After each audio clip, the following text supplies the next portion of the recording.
So hello everyone. Revise MR sir notes की series में आज हम इलेक्ट्रिक पोटेंशियल निकालेंगे रिंग की वजह से, स्फीयर की वजह से, हाफ रिंग की वजह से, सर्कुलर रिंग की वो सर्कुलर आर्क की वजह से। इन सब की वजह से हम इलेक्ट्रिक पोटेंशियल के बारे में डिस्कशंस को आगे बढ़ाएंगे। चैप्टर का नाम है electrostatic potential and capacitance. M R sir के ये नोट्स हैं, आइए शुरू करते हैं। Electric potential due to ring या फिर स्फीयर पर बढ़ने से पहले कुछ और बातें कर ली जाएं इलेक्ट्रिक पोटेंशियल के बारे में। आइए कुछ जनरल पॉइंट, जिससे कंसेप्चुअल क्लैरिटी जो है वो बढ़ जाएगी। एक सवाल दिया, मैंने बोला कि एक नॉन यूनिफॉर्म इलेक्ट्रिक फील्ड है, ठीक है कि ये एक नॉन यूनिफॉर्म इलेक्ट्रिक फील्ड है। इसके अंदर दो पॉइंट है, ए पॉइंट और दो बी पॉइंट। मैंने बोला इसके अंदर इलेक्ट्रिक फील्ड को कंपेयर करो, इस पॉइंट पर ज्यादा होगा या इस पॉइंट पर ज्यादा होगा। आप सीधा बोलेंगे इलेक्ट्रिक चार्जेस एंड फील्ड्स पढ़कर आया हूं, यहां पर इलेक्ट्रिक फील्ड लाइन की डेंसिटी ज्यादा है, यहां पर इलेक्ट्रिक फील्ड ज्यादा होगा इसके कंपैरिजन में। मैंने कहा अच्छी बात है, एक बात और बताओ, यहां पर पोटेंशियल ज्यादा होगा या फिर यहां पर पोटेंशियल ज्यादा होगा। आप फौरन कहेंगे जब हम इलेक्ट्रिक फील्ड की दिशा में जाते हैं, उसकी डायरेक्शन में आगे की तरफ मूव करते हैं तो पोटेंशियल घटता है, पोटेंशियल कम होता है। तो अगर ए पर जो है वो पोटेंशियल ज्यादा होगा बी के कंपैरिजन में, क्योंकि हम आगे चलते चले जा रहे हैं, ये कम है ये ज्यादा, मतलब कि ये पीछे है ये आगे है, तो इलेक्ट्रिक फील्ड की दिशा में पोटेंशियल ज्यादा होता है तो ए पर ही तो ज्यादा होगा। तो वी ए जो होगा यानी कि पोटेंशियल ए पर ज्यादा होगा और इलेक्ट्रिक फील्ड भी ए पर ज्यादा होगा in the comparison of B point. मैंने बोला ठीक बात, अच्छी बात कर रहे हैं।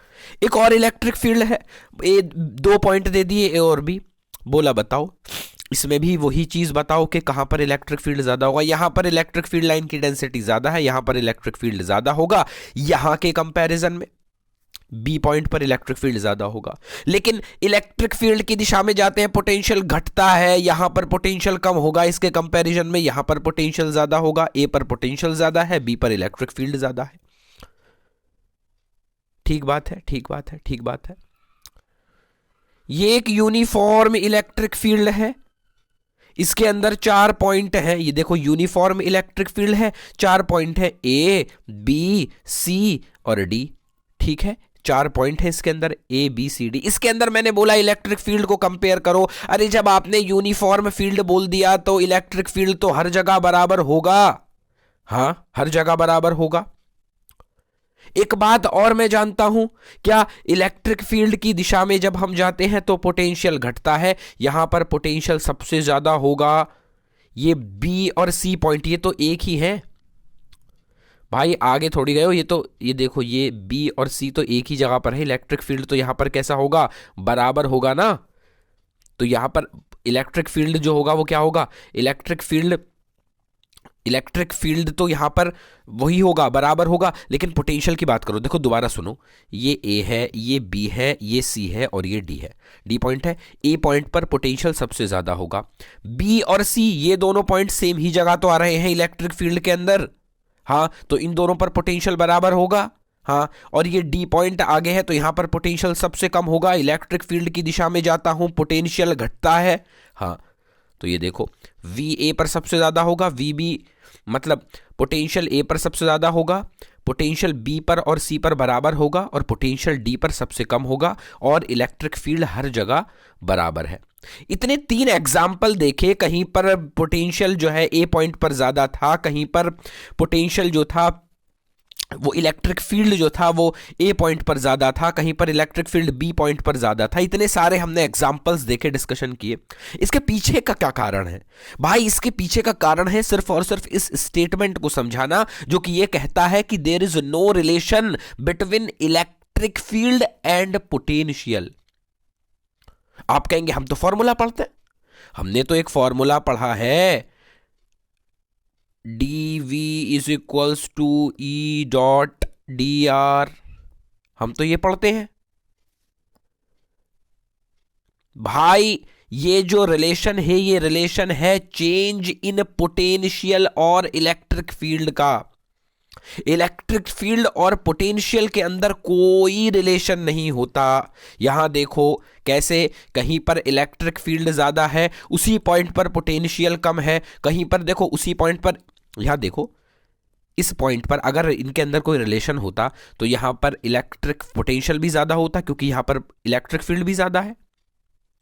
सोचो, लेकिन ऐसा नहीं हो रहा, तो इसका मतलब क्या है, there is no relation between electric field and potential. अब ये कुछ ट्रू एंड फॉल्स है, इनको बाद में देखेंगे, सबसे लास्ट में। पहले ये देखो, electric field due two point charge.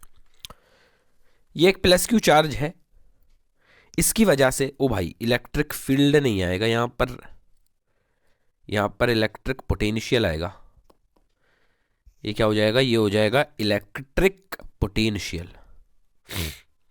सही देख लेना भाई, इसको देख लेना, कर लेना। Electric potential due two point charge. इस प्लस क्यू चार्ज की वजह से किसी आर डिस्टेंस पर मुझे पोटेंशियल बताओ कितना होगा।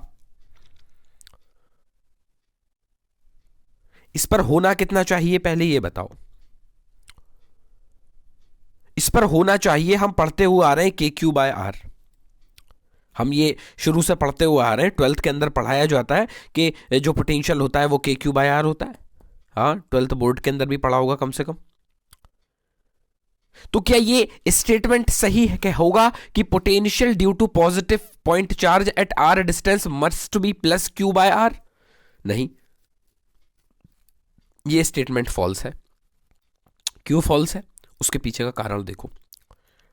हम एक पॉइंट पढ़ते हैं कि पोटेंशियल की क्या होती है, does not have unique value. अगर कहीं पर पोटेंशियल दे रखा है तो उसकी यूनिक वैल्यू नहीं होती, वो डिपेंड करता है फ्रेम ऑफ रेफरेंस पर। अगर कोई मेरे पास आया और बोला इस प्लस क्यू की वजह से यहां पर माइनस के क्यू बाय आर होगा पोटेंशियल, तो मैं उससे ये नहीं कह सकता कि नहीं तू झूठ बोल रहा है। हो सकता है उसने रेफरेंस कहां पर लिया हो, ये तो इन्फिनिटी पर मानने की वजह से आता है के क्यू बाय आर। लेकिन क्या माइनस के क्यू बाय आर आ सकता है? आ सकता है, अगर उसने कहीं और रेफरेंस लिया हो। क्या जीरो आ सकता है? हां, डिपेंड करेगा रेफरेंस के ऊपर, उसने रेफरेंस कहां पर लिया है। तो ऑल कैन बी करेक्ट, इनमें से सारे करेक्ट हो सकते हैं, डिपेंड ऑन दी रेफरेंस। क्यों? क्योंकि पोटेंशियल की जो वैल्यू होती है वो कोई यूनिक वैल्यू नहीं होती, वो डिपेंड करती है रेफरेंस के ऊपर। ये बात हम पढ़ते हैं, पोटेंशियल डिफरेंस जो है ये डिपेंड नहीं करता, it not depend on reference, लेकिन पोटेंशियल डिपेंड करता है, पोटेंशियल डिपेंड करता है। तो if we assume reference at infinity, अगर आप रेफरेंस इंफिनिटी पर एज्यूम कर लेते हैं तब ये सही हो जाएगा। इसको याद कर लीजिए, क्योंकि जनरली क्या होता है, इंफिनिटी पर ही रेफरेंस को माना जाता है। और अगर कोई आपसे पूछे कि प्लस क्यू चार्ज की वजह से आर डिस्टेंस पर पोटेंशियल कितना होगा, तो आप ये बता देंगे। माइनस क्यू की वजह से कितना होगा, माइनस के क्यू बाय आर। हाँ हाँ हाँ, ओके। सवाल दिया, यहां पर एक प्लस क्यू चार्ज रखा है, इससे आर डिस्टेंस पर इस पॉइंट पर वो पोटेंशियल पूछ रहा है, और ये प्लस क्यू चार्ज रखा है, ये भी आर डिस्टेंस पर है। तो इन दोनों चार्जेस की वजह से यहां पर पोटेंशियल और इलेक्ट्रिक फील्ड बताओ। क्या इलेक्ट्रिक फील्ड जीरो होगा? जितना इसका इधर इलेक्ट्रिक फील्ड होगा उतना ही इसका इधर की तरफ इलेक्ट्रिक फील्ड होगा, यानी इलेक्ट्रिक फील्ड जीरो होगा, क्योंकि electric field is a vector quantity. लेकिन हम पोटेंशियल के बारे में क्या पढ़ते हैं कि पोटेंशियल एक स्केलर क्वांटिटी है, और अगर पोटेंशियल स्केलर क्वांटिटी है तो उसको डायरेक्शन से फर्क नहीं पड़ता। इसका कितना होगा, के क्यू बाय आर, इसका कितना होगा, के क्यू बाय आर, कहां होगा इससे फर्क ही नहीं पड़ता। वजह यह है कि इसको डायरेक्शन से फर्क क्यों नहीं पड़ता, because it is not a vector quantity, it is a scalar quantity. तो ये दोनों जुड़ जाएंगे, के क्यू बाय आर इसका, के क्यू बाय आर इसका। इस पॉइंट पर पोटेंशियल कितना हो जाएगा, 2 के क्यू बाय आर। क्वेश्चन पूछता है, बोलता है कि यहां पर एक प्लस क्यू चार्ज रखा है, यहां पर एक माइनस क्यू चार्ज रखा है, बताओ इलेक्ट्रिक फील्ड कितना होगा। इलेक्ट्रिक फील्ड इसकी वजह से इधर की तरफ के क्यू बाय आर स्क्वायर, इस चार्ज की वजह से भी इधर की तरफ के क्यू बाय आर स्क्वायर, यानी कि इलेक्ट्रिक फील्ड कितना आ गया, 2 के क्यू बाय आर स्क्वायर आ गया। पोटेंशियल कोई पूछे, इसकी वजह से के क्यू बाय आर प्लस का, इसकी वजह से माइनस के क्यू बाय आर, यानी कि पोटेंशियल जीरो हो गया। यहां पर तो पोटेंशियल जीरो हो गया। इसका मतलब क्या है? इसका मतलब ये है वही बात कि पोटेंशियल और इलेक्ट्रिक फील्ड जो है वो डिपेंड नहीं करते एक दूसरे पर, एक दूसरे से लिंक नहीं है। Electric potential due to combination of charge. Electric potential बताओ कॉम्बिनेशन ऑफ चार्ज की वजह से। देखो यहां पर प्लस क्यू चार्ज, ये स्क्वायर है, plus Q charge plus Q charge plus Q charge. बोल रहा है सेंटर पर इलेक्ट्रिक फील्ड और पोटेंशियल बताओ, क्या इलेक्ट्रिक फील्ड जीरो होगा? हाँ बिल्कुल, इसकी वजह से इधर की तरफ जितना इसकी वजह से इधर की तरफ उतना ही इसकी वजह से इधर की तरफ, जितना इसकी वजह से इधर की तरफ उतना उसकी इसकी वजह से इधर की तरफ, सब कैंसिल होकर इलेक्ट्रिक फील्ड जीरो आ जाएगा। लेकिन पोटेंशियल स्केलर क्वांटिटी है, वो डिपेंड ही नहीं करती है डायरेक्शन के ऊपर, यहां पर सबका जुड़ जाएगा, यानी कि वो एक जीरो के बराबर नहीं आएगा। यहां माइनस क्यू चार्ज है, प्लस क्यू चार्ज है, प्लस क्यू चार्ज है, माइनस क्यू चार्ज है। बोल रहा है सेंटर पर बताओ इलेक्ट्रिक फील्ड और पोटेंशियल के बारे में। ठीक है, इलेक्ट्रिक फील्ड जीरो के बराबर होगा क्या? नहीं, इलेक्ट्रिक फील्ड जीरो के बराबर नहीं होगा। वजह देखो, इस चार्ज की वजह से इधर की तरफ इलेक्ट्रिक फील्ड आएगा, हाँ, इस चार्ज की वजह से इधर की तरफ इलेक्ट्रिक फील्ड आएगा, इस चार्ज की वजह से भी तो इधर की तरफ ही इलेक्ट्रिक फील्ड आएगा, और पॉजिटिव की वजह से भी इलेक्ट्रिक फील्ड इधर की तरफ आएगा, तो नेट कुछ ना कुछ इधर निकल कर आ जाएगा। लेकिन पोटेंशियल जीरो होगा। मान लो इस प्लस क्यू की वजह से आया के क्यू बाय आर, उसे खाने के लिए ये बैठा है माइनस के क्यू बाय आर। इसकी वजह से आया के क्यू बाय आर, उसे खाने के लिए ये बैठा है माइनस के क्यू बाय आर। हाँ, यहां पर बताओ क्या पोटेंशियल जीरो होगा? पोटेंशियल जीरो होगा इस चार्ज की वजह से के क्यू बाय आर, लेकिन इसे खाने के लिए ये बैठा है माइनस के क्यू बाय आर, तो ये यहाँ पर जीरो हो जाएगा। इसकी वजह से के क्यू बाय आर, लेकिन माइनस क्यू यहाँ बैठा है इसे खाने के लिए माइनस के क्यू बाय आर, तो यहाँ पर पोटेंशियल जीरो हो जाएगा। इलेक्ट्रिक फील्ड के बारे में अगर डिस्कशन हो गया, इलेक्ट्रिक फील्ड के बारे में बताइए।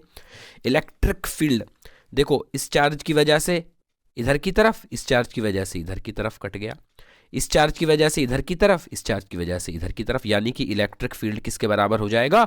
जीरो के बराबर होगा। Electric field is equals to zero. Electric field is equals to zero. इस केस में ऐसा हो रहा है। यहां देखो, ये प्लस क्यू है, ये प्लस क्यू है, ये प्लस क्यू है, ये माइनस क्यू है। पहले इलेक्ट्रिक फील्ड की चर्चा कर लो। इस चार्ज की वजह से इधर की तरफ, इस चार्ज की वजह से इधर की तरफ कट गया, इस चार्ज की वजह से इधर की तरफ, और माइनस वाले की चार्ज से इसकी तरफ ही, यानी कि इधर की तरफ, तो इलेक्ट्रिक फील्ड जीरो के बराबर नहीं होगा। क्या पोटेंशियल जीरो के बराबर होगा? नहीं, पोटेंशियल भी जीरो के बराबर नहीं होगा। क्यों? ये प्लस क्यू चार्ज है, इसकी वजह से इधर के क्यू, प्लस क्यू की वजह से यहां पर के क्यू बाय आर आएगा, लेकिन उसे खाने के लिए ये बैठा है माइनस के क्यू बाय आर। लेकिन इस चार्ज की वजह से भी के क्यू बाय आर आएगा, और इस चार्ज की वजह से भी के क्यू बाय आर आएगा, तो क्या हो गया? यहां पर पोटेंशियल जो है वो जीरो नहीं होगा। एक स्टेटमेंट बोलता हूं मैं, स्टेटमेंट सुनिए और उसके बाद जवाब दीजिएगा। If net charge of system is zero, अगर नेट चार्ज सिस्टम का शून्य है तो क्या पोटेंशियल हमेशा जीरो होगा? नहीं नहीं नहीं, गलत बात, गलत बात, ये फॉल्स हो जाएगा स्टेटमेंट।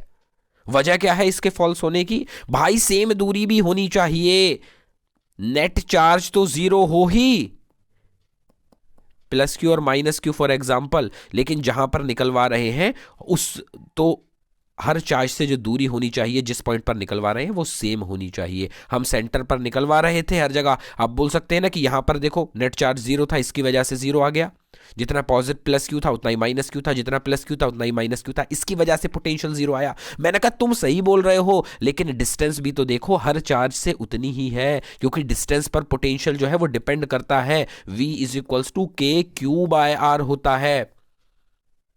अगर वो यहां निकलवाने लगता, यहां निकलवाने लगता तो पोटेंशियल जीरो हो जाता? नहीं, बिल्कुल भी नहीं होता पोटेंशियल जीरो। तो वही बात मैं कह रहा हूं कि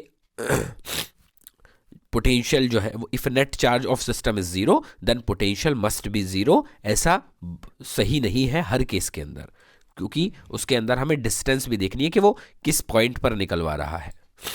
चलिए ठीक है, सवाल देखिए। ट्रायंगल दिया, plus Q plus Q plus Q, हर कॉर्नर पर चार्ज रखा हुआ है, ए डिस्टेंस दे रखी है, ये जो है ये ए है। इसने बोला कि सेंटर पर बताओ मुझे, एट सेंटर पोटेंशियल भी बताना और इलेक्ट्रिक फील्ड भी बताना। मैंने कहा इलेक्ट्रिक फील्ड तो जीरो होगा। क्यों होगा? इलेक्ट्रिक चार्जेस एंड फील्ड के अंदर एक्सप्लेन करा जाता है और करा है। पोटेंशियल के बारे में बात करो, v एट पॉइंट ओ कितना होगा? इस चार्ज की वजह से कितना होगा के क्यू, और ये डिस्टेंस कितनी होगी यहां से लेकर यहां तक, डिस्टेंस होती है a/√3। दूसरे चार्ज की वजह से भी कितना होगा के क्यू a/√3, डिस्टेंस तो सेम है ना, चार्ज भी सेम है, प्लस के क्यू a/√3। हाँ हाँ, कॉमन निकालोगे 3k³ a/√3 और ये कितना आ जाएगा 3√3 k³ a। तो यहां पर आंसर आ गया, समझ में आ रहा है ना। अब बोले क्यूब है, हर कॉर्नर पर चार्ज रखा हुआ है, सेंटर पर बता दो पोटेंशियल कितना होगा। यहां से यहां तक की दूरी कितनी होती है, √3a/2 होती है। हाँ होती है। तो इसका मतलब एक चार्ज की वजह से यहां पर पोटेंशियल कितना हो जाएगा KQ/√3a/2। और 8 चार्जेस रखे हैं तो 8 से डिवाइड कर दो, पोटेंशियल आ जाएगा यहां पर कितना 16kQ/√3a। हाँ समझ में आया।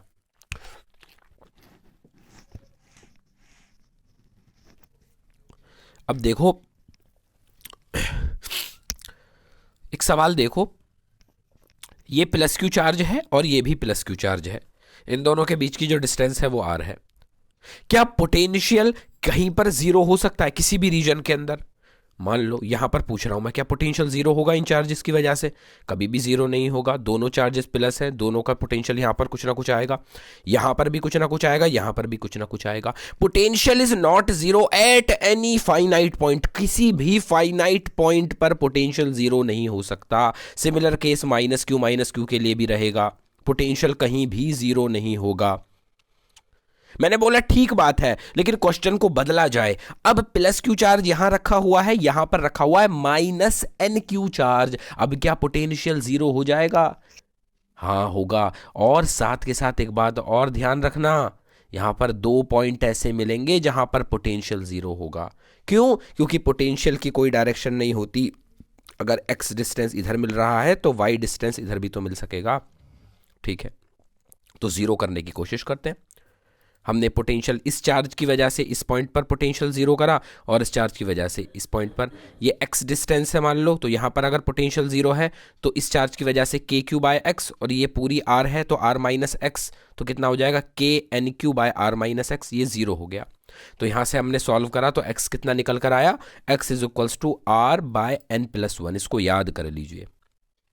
ऐसे ही एक y पॉइंट मिलेगा, और पीछे की तरफ इस प्लस क्यू छोटे वाले चार्ज से पीछे की तरफ एक पॉइंट मिलेगा y पॉइंट, उस पर अगर आपको पोटेंशियल जीरो करना है और बोल रहा है कि डिस्टेंस बताओ तो कितनी होगी, r/n-1। ये दोनों बातें आप याद कर लीजिए।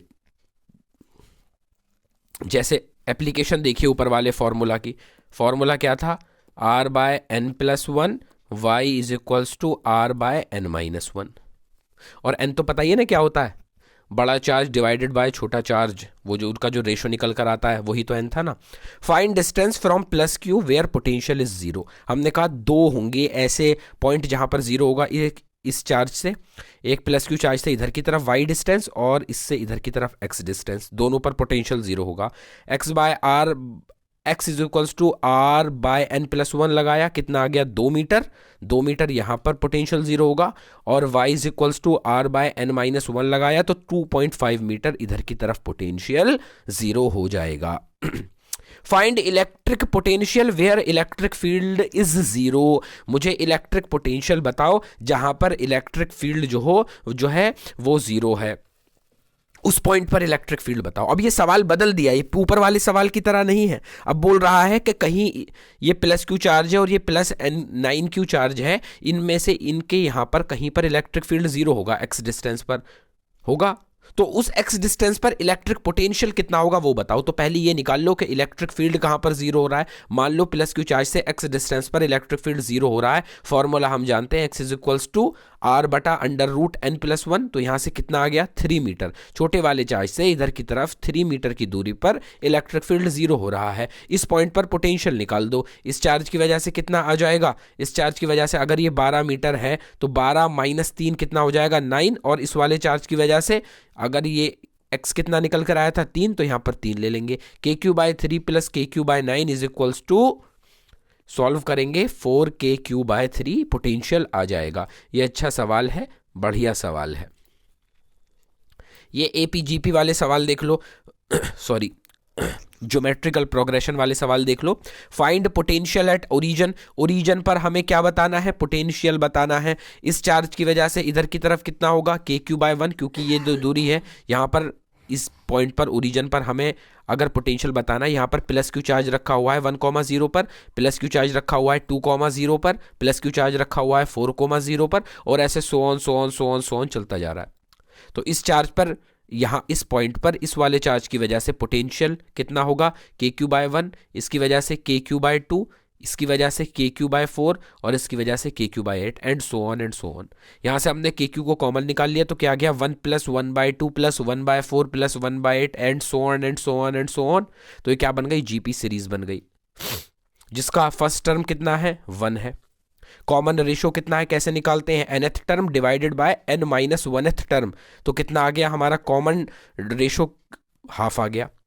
अब सम के लिए हम जानते हैं इनफाइनाइट टर्म्स का अगर हमें सम करना है तो हम GP सीरीज के अंदर किस तरीके से करते थे, A/R - 1 - R, इस तरीके से करते थे ना, A/1 - R, तो कर देंगे। KQ 1 कॉमन, वो 1 जो है वो फर्स्ट, A जो है वो कितना है, फर्स्ट टर्म कितना है, 1 है ना, तो A/1 - R होता है। A कितना है, 1 है, और R कितना है, हाफ है। तो कितना हो जाएगा, KQ 1/1 - ½ और कितना आ गया आंसर, 2KQ आ गया। इसकी वजह से देखो यहाँ पर अब कहानी बदल गई, पहले प्लस क्यू चार्ज था, अब माइनस क्यू चार्ज भी आ गया है। अब कैसे, प्लस क्यू चार्ज रखा है और देखो ओरिजिन पर निकालना है, प्लस क्यू चार्ज रखा है 1,0 पर, माइनस क्यू चार्ज रखा है 2,0 पर, प्लस क्यू चार्ज रखा है 4,0 पर, माइनस क्यू चार्ज रखा है 8,0 पर, एंड सो ऑन। अब पोटेंशियल निकालेंगे तो यहाँ पर कितना पोटेंशियल आएगा, इसकी वजह से KQ, इसकी वजह से कितना आएगा, -KQ/2, इसकी वजह से कितना आएगा, KQ/4, इसकी वजह से कितना आएगा, -KQ/8, इसकी वजह से कितना आएगा, KQ/16, एंड सो ऑन। तो यहाँ से हमने KQ को कॉमन निकाल लिया और ये GP सीरीज बन गई। यहाँ से भी, इसमें भी वही इनफाइनाइट सम वाला फॉर्मूला लगाएंगे, कितना आ जाएगा, A/1 - R कर देना, कॉमन वो फर्स्ट टर्म जो है वो 1 है, कॉमन रेशो कितना है, -½ का कॉमन रेशो है, तो यहाँ पर आंसर जो आएगा वो 2KQ/3 आएगा। यहाँ पर एक चीज़ देखो, ये 2KQ आया, ये 2KQ/3 आया, आना भी चाहिए, ये कम आना चाहिए, ये ज़्यादा आना चाहिए। वजह इसकी क्या है, वजह ये यहाँ पर सारे पॉजिटिव चार्ज थे, सबका ऐड हो रहा था, यहाँ पर नेगेटिव चार्ज की भी थे, जिसकी वजह से कुछ का माइनस भी हो रहा था, कुछ पोटेंशियल माइनस भी हो रहा था, तो कम तो आएगा ही, ऑब्वियस सी बात है। Electric potential due to ring देख लो, electric potential due to ring, मान लो ये एक रिंग है, इस पर पूरे में पॉजिटिव चार्ज फैला हुआ है, Q चार्ज है जो कि डिस्ट्रीब्यूटेड है, फैला हुआ है। सबकी डिस्टेंस, सब चार्जेस की डिस्टेंस तो R ही रहेगी, हाँ, हर एक की डिस्टेंस R ही रहेगी। मान लो एक छोटा सा चार्ज ले लिया DQ, जिसकी वजह से छोटा सा पोटेंशियल आया, dV = KdQ/R लिख देंगे, हाँ, K कांस्टेंट है और R भी कांस्टेंट है, क्योंकि हर चार्ज की दूरी जो है वो R ही रहेगी। K/R बाहर निकल गया, और DQ का जब हमने इंटीग्रेशन किया तो कितना आ गया, टोटल चार्ज कितना था, Q था, तो Q आ गया। तो V = KQ/R eight centre of ring, centre of ring पर जो है जो पोटेंशियल आता है वो कितना आता है, KQ/R, और ये सेम है, बिल्कुल सिमिलर है, किसके जैसा, सेम एज पॉइंट चार्ज, ठीक है। हाफ रिंग की वजह से देख लीजिए, हाफ रिंग की वजह से मान लो यहां पर पॉजिटिव चार्ज डिस्ट्रीब्यूटेड था, डिस्टेंस थी R। अब बोल रहा है सेंटर पर बता दो हाफ रिंग के कितना आ जाएगा, KQ/R, आर्क की वजह से भी KQ/R, सर्कुलर आर्क की वजह से। ये इंटरेस्टिंग बात है, इसको याद कर लीजिए, और एक तरीके से आसान हो गया है। हाफ रिंग की वजह से भी KQ/R, सर्कुलर आर्क की वजह से भी KQ/R, सेंटर ऑफ रिंग पर भी KQ/R आ रहा है। लेकिन अगर बोलने लगे किसी x डिस्टेंस पर बता दो, यहां बताओ किसी x डिस्टेंस पर तो कितना होगा, ये डिस्टेंस कितनी हो जाएगी R square plus X square. हाँ, ये डिस्टेंस भी कितनी हो जाएगी R square plus X square. तो हम क्या लिखेंगे v is equals to K Q by under root R square plus X square. ठीक है, के क्यू बाय आर ही तो होता है ना। हाँ, तो कितना आ जाएगा, इलेक्ट्रिक फील्ड कितना आया, वो इलेक्ट्रिक पोटेंशियल कितना आया, v is equals to K Q by R square plus X square. Root को मैं हाफ भी तो लिख सकता हूं। हाँ, अब ये याद किस तरीके से करें, मान लो अगर एग्जाम के अंदर आप भूल गए कि हमें समझ में ही नहीं आ रहा कि पोटेंशियल कितना था, या फिर ये जो फॉर्मूला मैं यूज कर रहा हूं वो सही है या नहीं रिंग के केस में, तो आप एमआर स्टार लगाइए। अगर x 0 हो जाए, मान लो ये दूरी जो है यहीं पर सेंटर पर पूछने लगे, अगर x 0 हो गया तो इसका मतलब क्या हुआ, ये सेंटर पर पूछ रहा है। तो इस फॉर्मूले के अंदर अगर मैं x रखूं तो के क्यू बाय आर आना चाहिए। x रख कर देखिए, x जो है वो 0 रख कर देखिए तो कितना आ रहा है, के क्यू बाय आर आ रहा है। ग्राफ देख लीजिए, पोटेंशियल और x का जो ग्राफ होगा वो कैसा होगा। देखो, जैसे जैसे आप x को बढ़ाओ, जैसे जैसे पोटेंशियल है, जैसे जैसे आप आगे की तरफ चलते जाओगे, आगे की तरफ चलते जाओगे, x बढ़ता जाएगा। अब अगर x बढ़ेगा, x बढ़ेगा, x बढ़ेगा तो इसकी वजह से पोटेंशियल कम होगा। हाँ, ये देखो पोटेंशियल के अंदर गिरावट देखने को मिल रही है। जैसे जैसे x बढ़ा रहे हैं पोटेंशियल घटता जा रहा है। अब क्या हुआ, x जो हो गया वो बहुत बहुत बहुत बहुत बहुत बहुत बहुत बहुत बड़ा हो गया r से, तो मैं r को नेगलेक्ट कर सकता हूँ। हाँ, r को नेगलेक्ट कर सकते हैं, तो के क्यू बाय एक्स हो जाएगा ये। हाँ, क्योंकि इसे नेगलेक्ट कर दिया, 2 से 2 कट जाएगा, तो ये इनवर्स रिलेशन ही तो आया। मैं ये कह रहा हूँ, देखो अगर मैंने ये देखो, यहाँ देखो, मैं ये कह रहा हूँ कि अगर x जो है वो बहुत बहुत बहुत बहुत बहुत बहुत बड़ा हो गया r से, तो क्या होगा, फॉर्मूला क्या था, K Q by R square plus X square का पावर हाफ था। अब r को मैं नेगलेक्ट भी कर सकता हूँ, r को उड़ा दिया, इससे ये कट जाएगा, कट जाएगा, तो के क्यू बाय एक्स निकल कर आ रहा है, यानी कि पोटेंशियल जो है वो इन्वर्सली प्रोपोर्शनल है x के। यानी कि अब ग्राफ कैसा चलेगा, रेक्टेंगुलर हाइपरबोला चलेगा। वही तो मैं कह रहा हूँ कि अब यहाँ से जो ग्राफ चलेगा वो रेक्टेंगुलर हाइपरबोला चलेगा। समझ में आई बात, ठीक है। ग्राफ कैसा चलेगा, रेक्टेंगुलर हाइपरबोला चलेगा। ओके, अब यहां देखिए, electric field due to conducting hollow या फिर सॉलिड स्फेयर, सॉलिड स्फेयर या फिर शेल। देखो, कंडक्टिंग के केस में हॉलो और सॉलिड सेम ही होते हैं, क्योंकि एक्सेस चार्ज जो होता है वो हमेशा सरफेस पर रहता है, चाहे वो सॉलिड हो चाहे वो हॉलो हो। और शेल के अंदर भी सिमिलर ही केस देखने के लिए मिलता है। अब इलेक्ट्रिक फील्ड इनसाइड कितना होगा, इलेक्ट्रिक फील्ड इनसाइड होगा 0। अगर इलेक्ट्रिक फील्ड 0 है, इसका मतलब पोटेंशियल कांस्टेंट रहना चाहिए, तो हर जगह पर पोटेंशियल कांस्टेंट होगा, अंदर सरफेस तक हर जगह पर पोटेंशियल कांस्टेंट होगा। हाँ, पोटेंशियल कांस्टेंट रहता है, और कितना रहता है, के क्यू बाय आर। अगर सेंटर पर पूछोगे v एट सेंटर के क्यू बाय आर, अगर इनसाइड r डिस्टेंस पर पूछोगे के क्यू बाय आर, सरफेस पर पूछोगे के क्यू बाय आर। ठीक है, और वजह इसकी बता दी क्या, कि इलेक्ट्रिक फील्ड 0 है, तो इसका मतलब ये कांस्टेंट रहा होगा।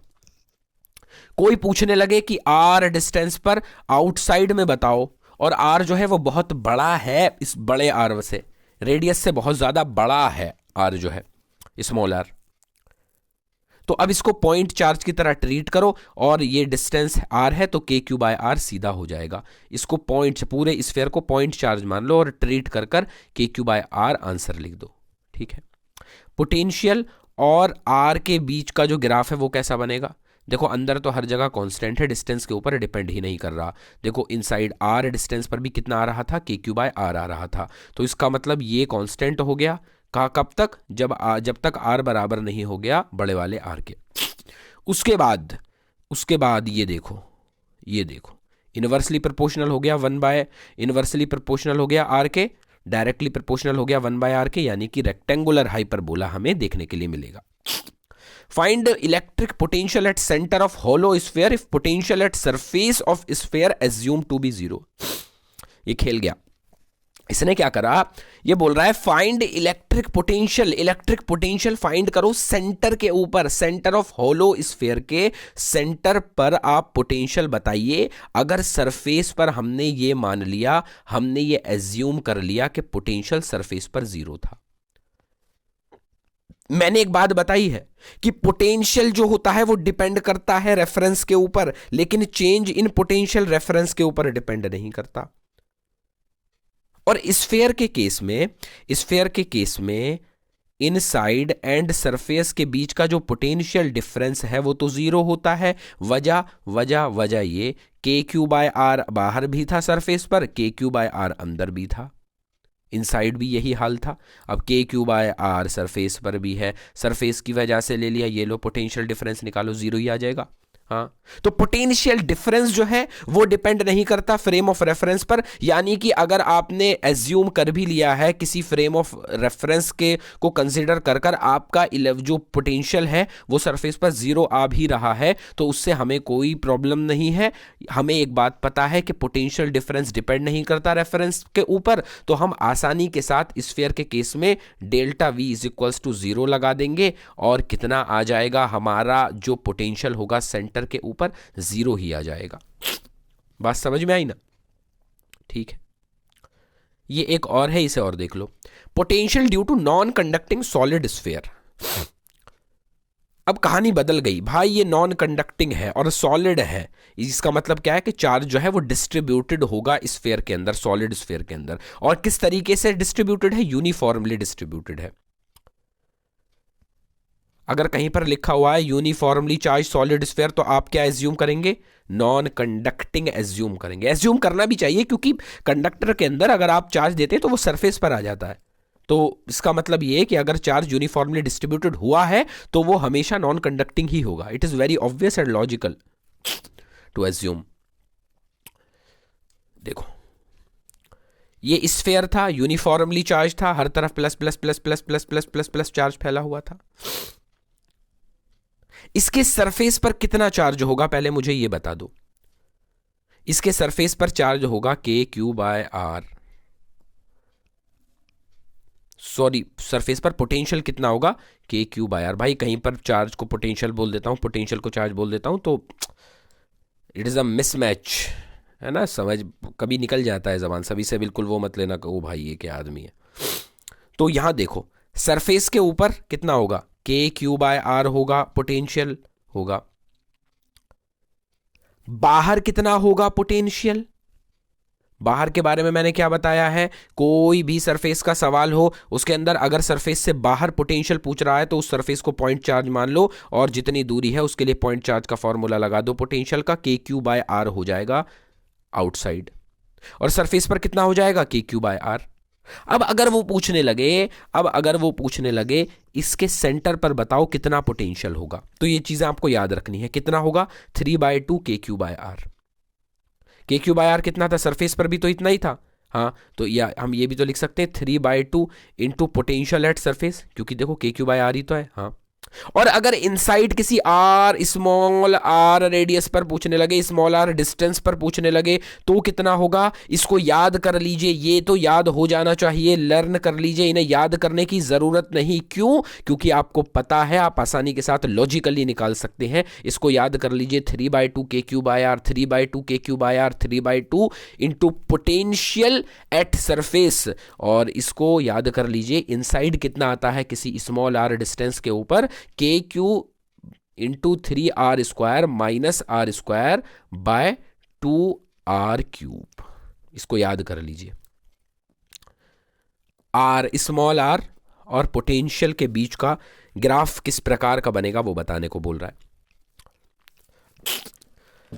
सबसे पहले जब तक r के बराबर नहीं हुआ तो देखो क्या होगा, डायरेक्टली प्रोपोर्शनल हो जाएगा। अगर हम यहां पर देखें, अगर इनसाइड देखें, जब तक r के बराबर नहीं हुआ है यहां तक देखें, तो इन सबको कांस्टेंट मान लो, ये सब कांस्टेंट हो गए। तो ये r पर किस तरीके से डिपेंड कर रहा है?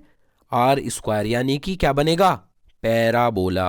यहां तक पैराबोला बन गया पैराबोला, ठीक है। और उसके बाद किस तरीके से डिपेंड कर रहा है? उस तरीके बाद इनवर्स रिलेशन बन रहा है। जब r is equals to r हो गया, यहां देखो ना, ये इनवर्स रिलेशन ही तो है, के क्यू बाय आर।